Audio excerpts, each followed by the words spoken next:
everywhere. There we go. There we go. We are now live. Right. Welcome to Europa Weekly Ascension Day live stream. I'm Blitz from Europa Weekly. With me today, we have a fine panel of Christians and pagans. Say hello, Faust from the Netherlands. Hi, I'm Faust from Europa Weekly. Yeah, the one who really tries hard to get on but never is. And then we have Horatio Carey, our eternal member. Say hello. How's it going? And we have our very own Burger joining us today from the great state of Michigan. Say hello, Nicholas. Hello. All right, so topic of today is, well, last time, the last live stream, we managed to settle the question, are Anglos eternal, and what should be done about them? Now we all know, we're all woke on the Anglo question. It's good. Now Horatio is back to defend the indefensible by trying as usual. Well, and we brought him on because he's a pagan when we thought we were going to do some comfy Christ posting. It's impolite to me, perhaps, but I haven't actually seen that episode, so I can't really conjure any comebacks because I don't really watch your show. Oh, dab! Even the time you were on, you were like, brain was turned off. You could tell.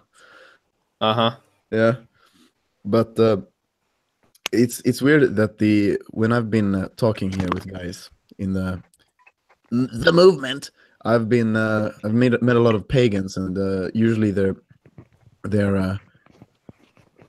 Brits for some reason tend towards paganism.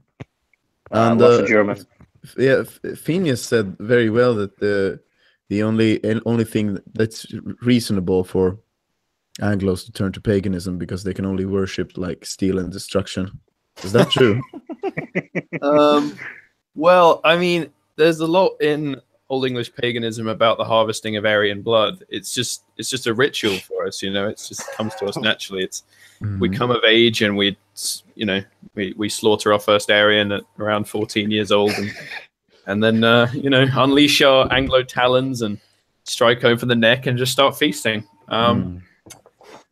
No, being serious, I think part of that might be to do with a search for a deeper sense of identity, especially among English people, because the whole British and English thing, especially with the effort to turn British into a purely civic identity instead of a genetic or racial one, there's more of a pressure on a lot of English people to go deeper and find their roots. So I feel a rejection of Christianity.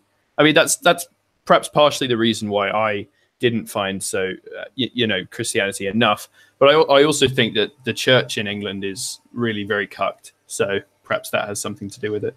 Or perhaps we're just the most I mean, I am a pagan, so perhaps from my perspective it's just that we're the smartest and we can and we can discern that that's the right way. So are you going to tell us about the secret pagan history of Ascension Day? Well, Ascension Day is when, if I remember correctly, that's when Christ, ascended, isn't it? And when he gave when the Holy Spirit came down and gave did a sort of reverse Babel and gave the disciples the ability to speak. I was raised Christian, so I know these stories, but I don't know that there's any pagan element to it. I think it's just a Semitic story about the disciples. Now, what kind of pagan are you? Are you like the British Camelot worshipping Stonehenge type, or the one who goes for Norse paganism? Well, there's the English are a culturally Germanic people. There's debate about we're English. There's debate about the degree to which we are like genetically descended from the people that emigrated to Britain. I think that we are still mostly British in terms of genes, but we speak a primarily Germanic tongue. And that's what our tradition is. So, I mean, I think that like Stonehenge is not exactly a sacred site, but it's a site of tremendous heritage just to all Britons, I'd say. But in terms of specific tradition, I follow the English tradition. What was that? What does that mean? What does that entail? To like eating horses. It's like, yeah, because no Yeah. no clue what you actually do as an English pagan. It's like you Well, take off your shirt and play the flute and dance around. this is where a lot of Christians will just call us atheists, because they'll say that we don't, literally believe that a man called Thunor lives in the sky, and I don't think that that's a realistic metaphysical thing within the modern age. I don't think that such objective spiritual belief is really. I mean, I could try and believe it, but I wouldn't be able to convince myself, is the point. And maybe that makes me an atheist, according to some people. But I think that the metaphysics and the tradition and the archetypes that it represents are more important than actual spiritual belief. I follow Bowden in my metaphysics mostly. I think he had the right. What do you think about the critique levied against modern day pagans? Is that they're just materialists who are locked into this atheist kind of thinking, but they really want some fashy worldview, and they feel lacking in the religious department, so they go shopping. And they have they have a bit of an ancestor worship thing. That's maybe the best you can say of it. I mean, I think this is just becoming an interview of me, isn't it? I think that tell us about you knew what you were saying. We don't have, even looking around, you can hardly find easy explainers from legit pagans about their beliefs. It's like actually kind of hard to get a real grip on like, what do you guys, because some of it, it's like hard to tell if you're, some people just like aren't actually serious about it. Like, so you're trying to treat it like a prescriptive Abrahamic creed. And I understand why this all seems very milquetoast, what I'm saying, and it seems like it's not a true conviction. But at the same time, I think, like, I mean, some Anglos would think this is a good thing, but you look at a third of Germany died because of like a disagreement on some aspects of scripture, because Martin Luther. We take our things very seriously. I think that's a display of German autism above everything. Yeah, but at the same time, right. What I'd say is like the being so legalistic about this specific aspect of scripture or this or that. I think having a mythological canon which gives sort of insight from your ancestors to the ways of nature and the ways of the world is a far more organic tradition. It's a far more European way of going about things than this legalistic Semitic formation of things. Like the Quran is the absolute word of Allah, and apart from like the Hadith and later iterations of the Quran, there's like there's no debate around it. And I think that's a very un-European way of doing things. You have like the different traditions in each part of Europe, and that's taking sort of an essential metaphysical truth throughout all of the Indo-European sort of history, and then it's kind of refracting it into each different sub-tradition. And I think that I don't think that you need. I think the church as an institution has been a very healthy thing. It's been like a community center in a lot of places, but I don't think that being quite so legalistic, or especially with Protestants, I think being so obsessive over the specifics of this book that you follow is I don't think that's a healthy way of going about things.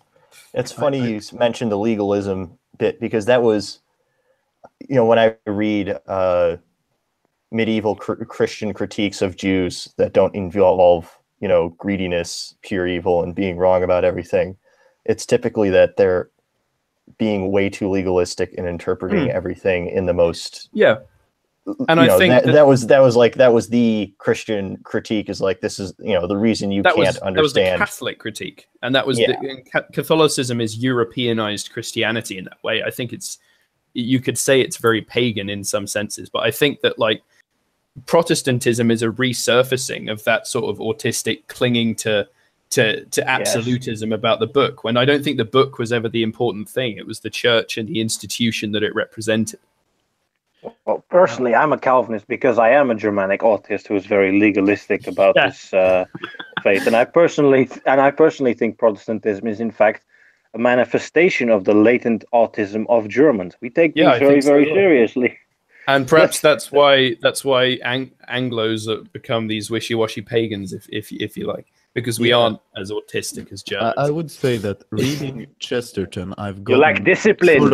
I've gotten sort of an appreciation of the Anglo attitude of moderation, because it's kind of refreshing from the absolutist way of thought that Germans. We're very moderate. We could never, and we could never make also, Prussia. He also uses that as an argument to critique the modern Britain, where Britons have become sort of Germans in some senses of the word, and that is especially in the sense of materialism. All the Britons have become Germans in the sense that they're completely dogmatic about things that are spiritual and things that are sort of like miracles, like the miracle of the Ascension, miracle of ghosts and supernatural things. Right. When people say that that ghosts aren't real because only stupid peasants believe in ghosts, and then why do they believe in them? Because only the stupid peasants who claim to have seen them. So of course that they're wrong. He says that only idiots believe in Iceland because only sailors have seen Iceland. Not to trust sailors because they claim to have seen Iceland. So they must be crazy. And I really do think that if you claim to be this kind of moderate Britain, you should definitely try and stay away from the more toxic and atheistic natures of that the modernity has thrust upon us, and you should be able to moderate that with a bit more than just paganism. Well, I think paganism would be fine if it used a bit more mysticism. If you just instead of trying to codify it like the Asatru guys do and have I agree.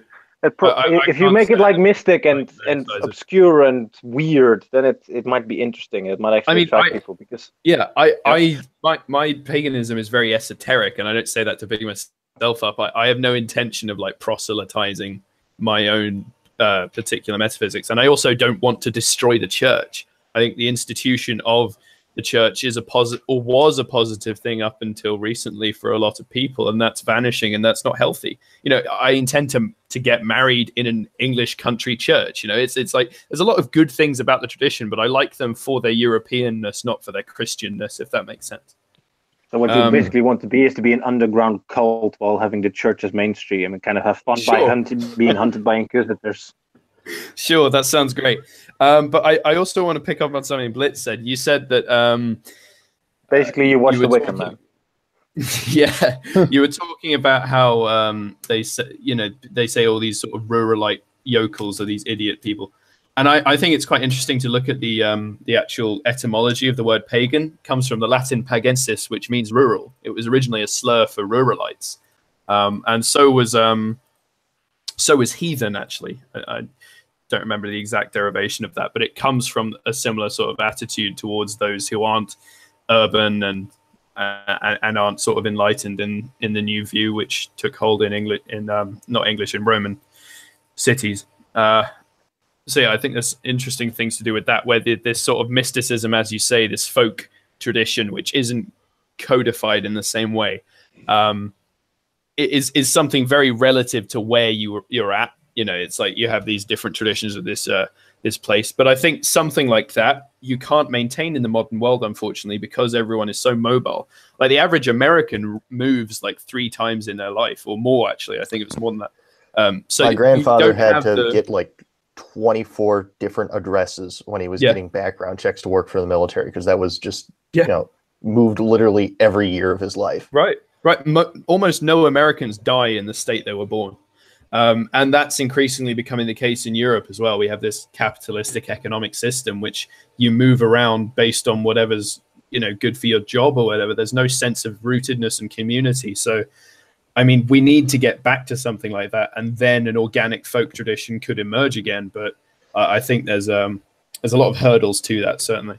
Now, say it with me. The Industrial Revolution and its consequences have been a disaster for the modern world. I kind of agree. Yeah, I think they're a disaster. I wonder if they can ever be reversed. But I'm with Tolkien on this. I would agree. I think all of our problems probably can be traced back to that. Well, the Anglos have some good literature on that. Tolkien, Chesterton, William Blake, Kipling. Oh, William Blake. Now, Blake is matter of contention. Firstly, for his British Israelism, which I just can't abide at all, and secondly, for his racial attitudes. You know, he wrote a poem called "The Little Black Boy," and I think the last line goes something like, "When I from black and you from white cloud free, then round the tent of God like lambs we joy." Essentially, he's saying like that white and black need to be done away with, and we can all just be humans in God. You know. Are you saying William Blake was a predecessor to modern Zionist Christcocks? Yes, and British Israelists get the fucking rope, dude. Seriously, can't stand that shit. Well, would you say that the Anglican Church is more or less bad in that regard than, for example, American Protestants? Oh, far less. I mean, firstly, just because unlike Americans, we actually have an ear and an eye for tradition. No offense, and we aren't. I mean, the buildings that we worship in aren't literal fucking McDonald's looking buildings, you know. It's too bad you don't have an actual American Protestant to defend all of this stuff, because yeah, to be honest, but no one is willing to stick up for these guys. yeah. I mean, Bowden once spoke about this, which is that in British nationalism, there's far more Catholics than there are Anglicans, and there's actually, I mean, in Northern Ireland, you get a lot of sort of strong Protestants, but I think Protestantism, I personally think it's just a big problem, to be honest. No offense. I think the Protestants' worst issue is that they don't, I mean, at least like looking back in like German autism problems, you know, there's no sort of, since they rejected the Pope, they don't have a sort of centralized structure where they can hash out theological differences and come to a consensus. So instead you have rampant splitting and constant devolution until you've got this, you know, exclusively individualist thing. And this is where you get the sort of retard tier interpretations of the Bible. Yeah, once you remove the interpretive lens of the priesthood and the institution of a unified church, then every man is his own church all of a sudden, because every cunt with a Bible just becomes uniquely able to interpret and read. And of course, as you translate, you can manipulate words beyond their original meaning. And this is the sounds pretty Nietzschean to me, bro. And this is the problem with being so autistic about the specifics of the book, I think, is that you'll inevitably end up with just a million different denominations. That's why this was kept in check when all the Germans were still Catholic. You didn't have this issue. Yep. Oh, what's that were time? Never Catholic. What's the time? It's time for the Germans to destroy Europe again. Yes, I was just about to say. Yes. Every few hundred years. Yeah. Germans just have a big every autism. Few hundred years. What do you mean? Every 50, 20. Whenever we can get away with it. Yeah. Can you win this time, please? Oh yeah, let's. I hope Merkel wins so much. No. See, we don't have to do anything because we're in the middle of a German spurg out right now. It's called the migrant crisis. Yeah, basically that's true though. But then again, a friend of mine who's in the German military, he laments constantly about the poor state of the German military, how he has to buy all of his equipment himself, and they have like 60 tanks in total. Then they have like no air force presently in Germany at all. Yeah, I think there was a recent thing. They had literally one aircraft that was capable of like flying. Like they had to scavenge parts from every other ship in their force to make it airborne. At this point, like any country could take Germany over. So I'm like, if anybody's in the chat, like with me, let's go. Like with England, you could apparently take over with a potato peeler, and Germany is like getting there pretty quickly now. Yeah, we should just do it. We should just use the German countryside to resettle all the Swedish refugees and the Anglo refugees who come from their countries, and then we start an internal revolution. I'm all for returning Vorpommern to Scandinavia again. What was it I was going to say? Oh yeah, in a similar fashion, I woe the loss of our navy. I think we're just finishing up. It's so sad.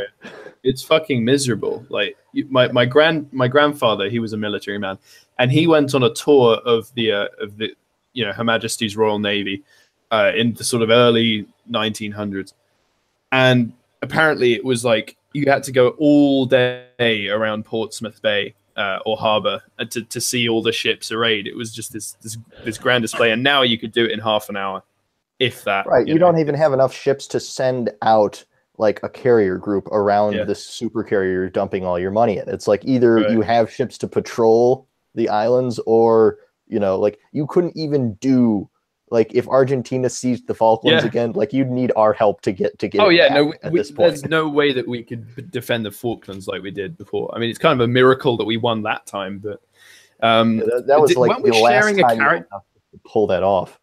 No, that's true. I mean, it's in my view, it's one of the most just wars of all time, because it was, there's British people on that island, and we defended them. It was pretty fucking simple. But weren't we like sharing a carrier with the fucking frogs for a while? I'm sure you were, because it's Nelson like the Dutch are sending stirring in his brain. No.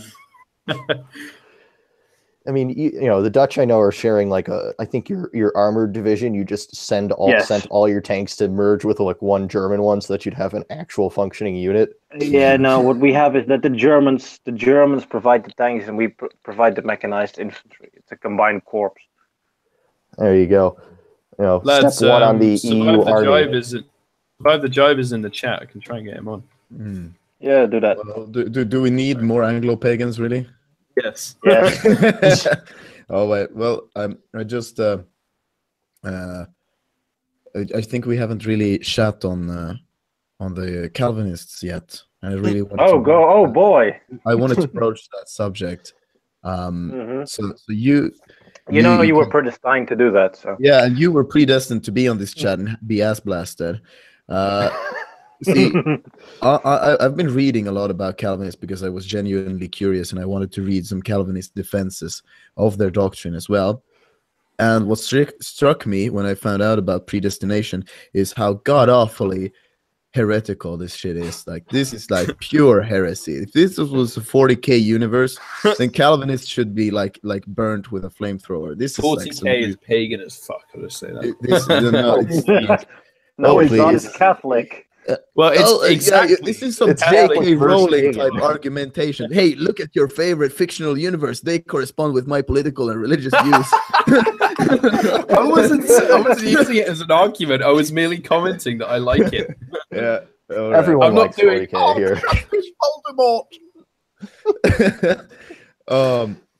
No, but seriously, Calvinism, like, what the hell are you doing?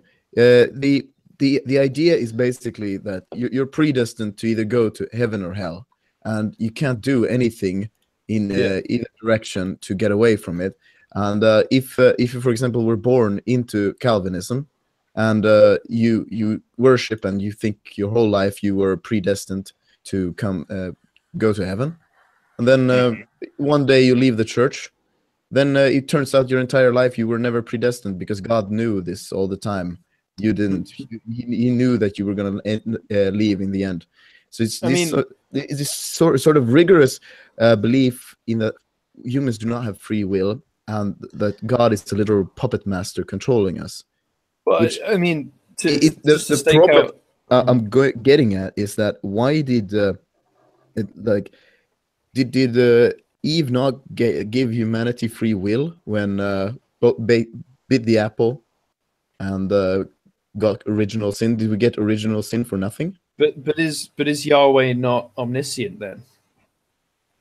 Yeah, he can be omniscient without being in full control. Right, no, but it's not about control. It's just that he knows, and that it is predestined that you will do this. Because if he knows all, does he know all in the future as well?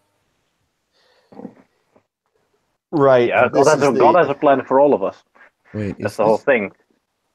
Oh, I think the stream crashed actually. Are you serious? Really? I'm looking at it right now. Can you see on the YouTube? Is it on? 1 sec. It says it's broadcasting, but we lost. It's not loading. Yeah, stream's not loading. That's gay. I have it. Yeah, stream not loading. Europause says Guillaume de Massy. I got the same error just a while back. F. F for this. God damn. SF. What happened? Do I have to relaunch it? Is it Phineas angry that you let an Anglo on and he's shutting it down? I guess he doesn't have a... It's the Hibernian conspiracy there.